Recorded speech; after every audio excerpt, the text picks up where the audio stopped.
Gimana Nis?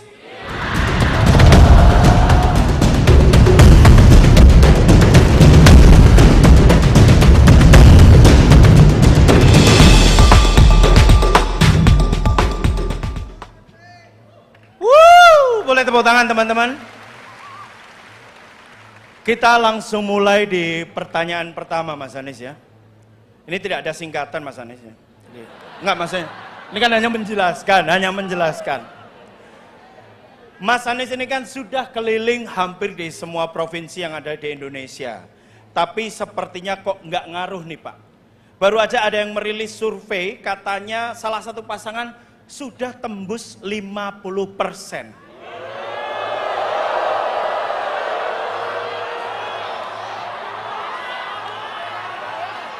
Tenang dulu.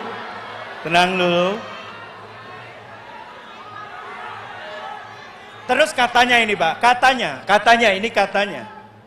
Di Jawa Timur itu banyak kepala daerah yang tiba-tiba mendukung paslon tertentu.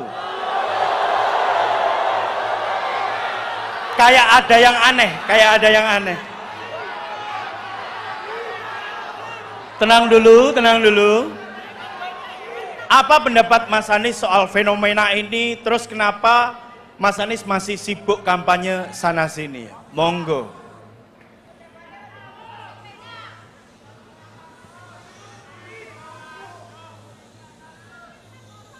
Gini, teman-teman sekalian, kita sudah mengalami 5 kali pemilu pilpres sejak reformasi tahun 98. Sudah 5 kali. Dan selama 5 kali kita pemilu pilpres, tidak pernah ada percakapan soal netralitas selama ini kecuali menjelang pemilu 2024. Betul tidak? Tidak ada. Semua bicara tentang netralitas hari ini. Dan berbicara tentang bagaimana kualitas demokrasi kita hari ini diambang bahaya. Kenapa? Karena rasa takut mewarnai suasana republik ini. Ketika kita bicara demokrasi, maka dalam demokrasi pilarnya adalah trust, kepercayaan. Dalam sistem non-demokrasi pilarnya adalah rasa takut. Kalau ada rasa takut, maka sebenarnya kita tidak berada dalam demokrasi. Kalau dalam demokrasi ada kepercayaan dan perasaan merdeka. Sekarang ini kita merasakan takut itu ada. Banyak orang yang kemudian tidak berani mengungkapkan pandangannya. Banyak yang tidak berani melakukan apa yang menjadi aspirasinya. Bahkan banyak yang ikut bersama dalam gerakan perubahan, mereka menghadapi masalah gara-gara ikut dalam gerakan perubahan. Betul tidak? Apa artinya? Negara tidak lagi menjaga prinsip dasar demokrasi. Karena itulah maka kita semua, Anda, saya, dan semua orang yang ingin perubahan, kita berjuang lewat pemilu ini untuk menyelamatkan demokrasi kita. Bahwa yang di sana mengatakan angkanya lebih tinggi, jangan pernah mendahului takdir Allah. Jangan pernah mendahului. Kita belum tahu, dan jangan pernah meremehkan aspirasi rakyat.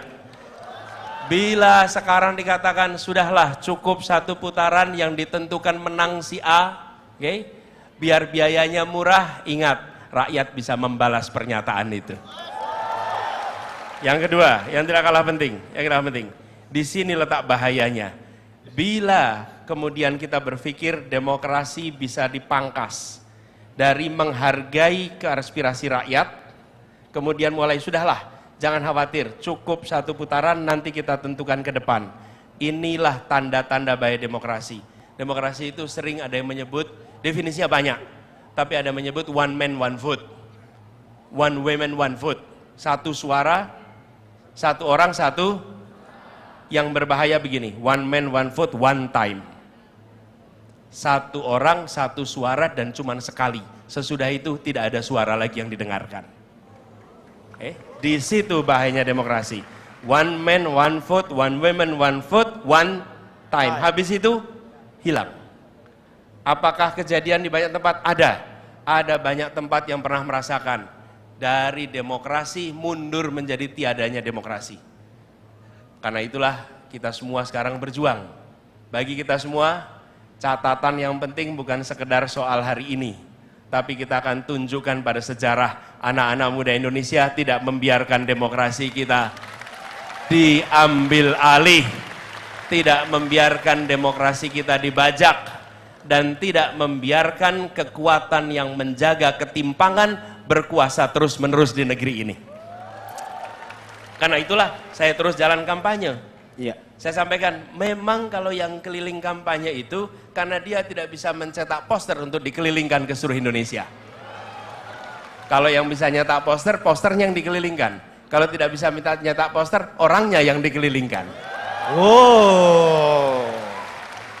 Dan ada yang membedakan, teman-teman sekalian. Di dalam pertemuan-pertemuan kita, Anda bukan penonton. Anda adalah peserta dalam gerakan perubahan. Tandanya apa? Tuh bawa poster semuanya. Bawa aspirasi semua. Lihat posternya tulis. Semua pada bawah. Apa artinya? Kita datang menjadi bagian dari perubahan. Kita datang menjadi bagian dari pergerakan. Kita datang sebagai tanggung jawab untuk masa depan Indonesia yang lebih demokratis. Karena itu, jangan pernah takut dengan ancaman yang dilontarkan hari ini. Jangan pernah takut, jangan pernah gentar. Hadapi mereka dan tunjukkan anak-anak muda tidak takut dengan segala macam intimidasi untuk melawan kekuatan yang akan mematikan demokrasi kita. Dan kita semua, teman-teman, kita semua punya tanggung jawab. Kita ingat pemilu 1955 itu disebut salah satu pemilu yang demokratis, paling demokratis. Di saat itu kita masih banyak yang buta huruf.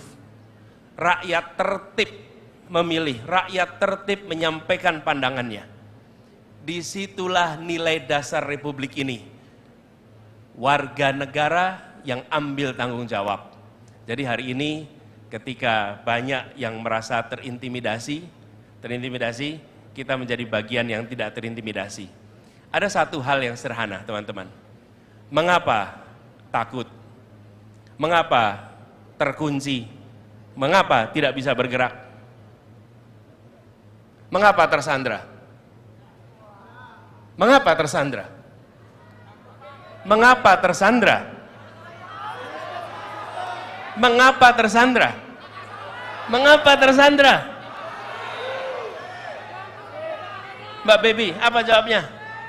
Apa Mbak? Berkasus, bermasalah. Akankah kita mendiamkan orang-orang bermasalah dan berkasus menguasai republik ini?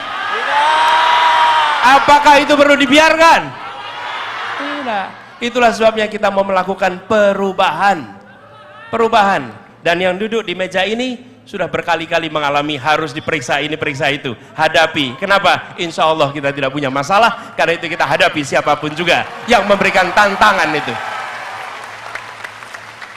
Gini, kenapa orang berani? Kenapa orang berani? Berani karena itu jawabnya. Berani karena benar dan berani karena tak bermasalah. Betul tidak? Saya panjang sedikit jawabnya ini boleh? Saya jawab sedikit. Saya akan jawab ini agak panjang dan serius, teman-teman. Ini serius. Satu ketika saya masih mahasiswa seperti teman-teman semua. Saya ikut panitia, tugas saya tidak penting. Tugas saya itu seksi penjemputan pembicara. Bukan ketua panitia, bukan yang keren-keren. Bagian jemput pembicara. Lalu saya menjemput seorang pembicara, namanya Dr. Imaduddin Abdurrahim. Dr. Imaduddin Abdurrahim. Beliau adalah seorang ahli pengembangan sumber daya manusia, seorang alim. Nah, pas sebelum jemput, saya baca CV-nya, riwayat hidupnya. Ternyata dia itu insinyur listrik. Lah, insinyur listrik kok ngomong SDM? Insinyur listrik kok ngomong agama? Jadi ketika saya jemput beliau, saya tanya, panggilannya Bang Imad. Bang Imad tuh ternyata insinyur listrik ya? Iya. kok bisa ya? Karena tulisan-tulisannya, ada buku Kauliah Tauhid, terkenal sekali. Anda boleh cari buku itu. Fenomenal. Dia pembimbing di Masjid Salman ITB Bandung. Yang menggerakkan mahasiswa Bandung di tahun 60-an, 70-an. Ini orang fenomenal. Lalu, ya ini cerita. Nah ini yang mau saya ceritakan. Dia cerita begini. Bung, saya tinggal di Sumatera Utara. Tahun 50 sekian ada peresmian Bendungan Asahan. Bendungan Asahan. Yang meresmikan namanya Bung Hatta. Dan Bung Hatta saat meresmikan memberikan pidato. Dia dan teman-teman semua katanya mereka berjalan kaki beberapa jam untuk ikut ke peresmian karena ingin dengar pidatonya Bung Hatta dan ingin lihat wajah Bung Hatta. Tahun 50-an belum ada TV, belum ada koran, mereka hanya dengar nama, pengen tahu seperti apa ini wajah Bung Hatta itu. Berjam-jam mereka jalan kaki untuk lihat wajah Bung Hatta. Dan sampai di situ, Bung Hatta pidato. Pada saat Bung Hatta pidato, apa yang dikatakan? Begini kata Bung Hatta, kita hari ini meresmikan Bendungan Asahan. Indonesia masa depan perlu membangun banyak sekali pembangkit tenaga listrik. Karena kita membutuhkan energi listrik yang banyak. Pada saat itu dia mengatakan juga, Indonesia masa depan membutuhkan insinyur-insinyur listrik. Dan kata Bang Imad, semua anak muda pulang dari sana pengen jadi insinyur listrik. Dia masih SMP, SMA, pengen jadi insinyur listrik. Apa yang menarik di fenomena ini? Ketika Bung Hatta mengatakan kita harus membangun pembangkit listrik, tidak ada satupun orang yang berpikir Bung Hatta punya bisnis listrik. Tidak ada satupun yang mengira saudaranya Bung Hatta punya usaha listrik. Tidak ada yang membayangkan punya koneksi pengusaha yang mau dikasih pekerjaan bangun listrik. Apa yang terjadi? Seluruh rakyat memandang Bung Hatta dengan perasaan kami percaya pada Anda secara tanpa syarat. Pemimpinnya itu dipercaya tanpa syarat. Dan itu yang membuat anak muda mengatakan, kalau Bung Hatta mengatakan masa depan perlu insinyur listrik, saya hibahkan hidup saya untuk jadi insinyur listrik seperti kata pemimpin saya yang kemarin dikatakan. Ibu sekalian, itulah yang namanya kepercayaan, itulah yang namanya trust. Dalam demokrasi kita harus memiliki itu. Sekarang saatnya mengembalikan kepercayaan itu kepada pemimpin-pemimpin yang ada di Republik ini. Dan itu sebabnya kita harus mencari orang-orang tak bermasalah untuk menjadi pemimpin-pemimpin di Republik ini. Wow! Menjadi manusia sempurna tidak ada. Kalau mencari sempurna tidak akan ketemu. Tidak akan ketemu. Tetapi mencari orang tak bermasalah rasanya bisa. Rasanya bisa. Itulah sebabnya teman-teman sekalian, saya ceritakan peristiwa ini agak panjang untuk menggambarkan. Hari ini kalau kita dengar ada rencana membangun A, sambil tanya, yang punya tanah di situ siapa ya? Nih, kita mau bangun IKN di situ, sambil tanya, yang menguasai lahannya siapa ya di situ? Siapa yang punya proyek di situ ya? Siapa yang dapat bagian ini? Siapa dapat bagian itu? Betul tidak? Haruskah itu diteruskan? Bismillah, kita lakukan perubahan. Wow, tepuk tangan untuk Mas Anies Baswedan. Nah, ini menarik untuk menyambung ke pertanyaan yang kedua, Mas Anies. Menyoal tadi soal ketidakpercayaan, karena ada ketidakpercayaan. Ini yang kedua ini adalah tentang KPU, Mas Anies. Dan enggak ada singkatan. Komisi Pemilihan Umum. Enggak boleh ada singkatannya. Oke, maaf salah. Terima kasih, Pak. Ini kan kalau misalnya kita semua tahu Komisi Pemilihan Umum itu adalah semacam wasit dalam permainan ini gitu. Nah, kalau wasitnya saja kita pertanyakan netralitasnya, teman-teman. Sampai katanya Demokrasi kita ini dibilang mundur, Mas Anies. Gimana tanggapan Mas Anies soal keraguan wasitnya bisa adil? Terus kalau nggak adil, kenapa Mas Anies ini masih mau ikut kompetisinya? Monggo. Ya, saya kemarin ditanyain tuh soal KPU. Saya jawab gini, becik ketitik, olo ketoro. Tahu kan maksudnya? Tahu. Becik ketitik, tidak bisa disembunyikan. Hari gini tidak bisa disembunyikan. Dan etika ini penting sekali. Oh, teman-teman saja perhatikan, driver ojol itu kalau melanggar kode etik diputus mitranya. Betul tidak? Lawang driver ojol diputus, mosok yang lebih tinggi dibiarkan. Bener nggak tuh teman-teman? Iya, menurut saya ini yang harus diubah. Jadi kami semua memilih untuk tetap menjalani ini sebagai bagian dari perjuangan kita menjaga demokrasi. Dan kami ingin mengajak kepada semua, jangan mendiamkan proses ini. Jangan jadi partisipan pasif, jadilah partisipan aktif. 14 Februari besok, datang ke TPS coblos. Selesai, Anda boleh pulang dulu. Tapi jam 1 kembali lagi ke TPS, awasi penghitungan suara.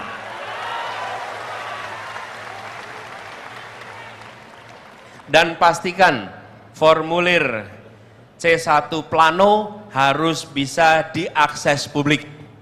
Kalau tidak, langsung munculkan di sosmed. Yang paling ditakuti oleh pelanggar adalah transparansi. Yang paling ditakuti adalah pengawasan dari publik. Betul tidak? Betul. Oke. Akankah kita biarkan mereka tanpa diawasi? Bisa. Kita jaga sama-sama. Dan ini bukan menjaga suara Anies, bukan menjaga suara Muhaimin.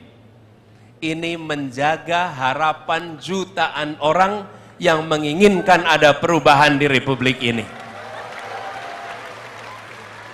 Jutaan orang yang menginginkan perubahan. Jadi saya rasa kalau saya ditanya mengapa tak berjuang, karena ada wajah-wajah pejuang seperti yang ada di ruangan ini yang siap untuk menjaga itu semua.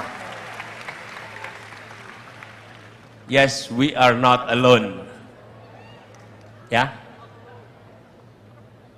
Dan kalau sampai, peringatan kepada penyelenggara, kalau sampai penyelenggara dan wasit melakukan kecurangan, melakukan manipulasi, ingat, dia akan dicatat sebagai penyelenggara demokrasi terburuk yang ada di Republik ini.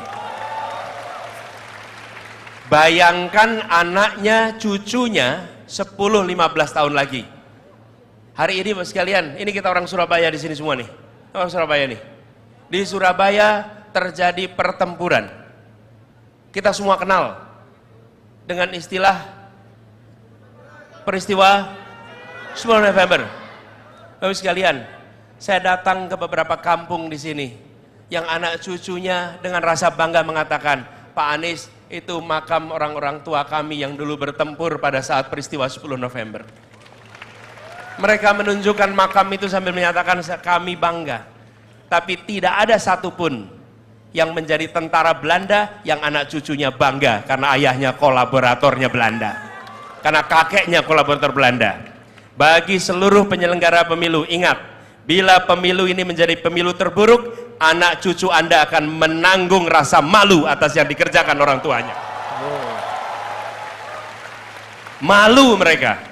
Dan Anda yang berada di sini, kita boleh bangga karena IKE itu menjaga demokrasi kita. Kita yang ikut mengawasi. Ya. Ini pertanyaan terakhir dan singkat saja Pak. Teman-teman tadi juga sudah melihat bahwa tentang kasus Kanjuruhan.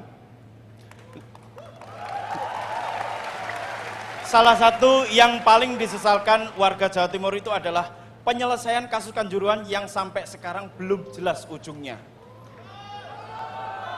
Kami di Desa Anies Surabaya ini mau tahu apa janji dan komitmen Mas Anies ini untuk kasus Kanjuruhan. Ya.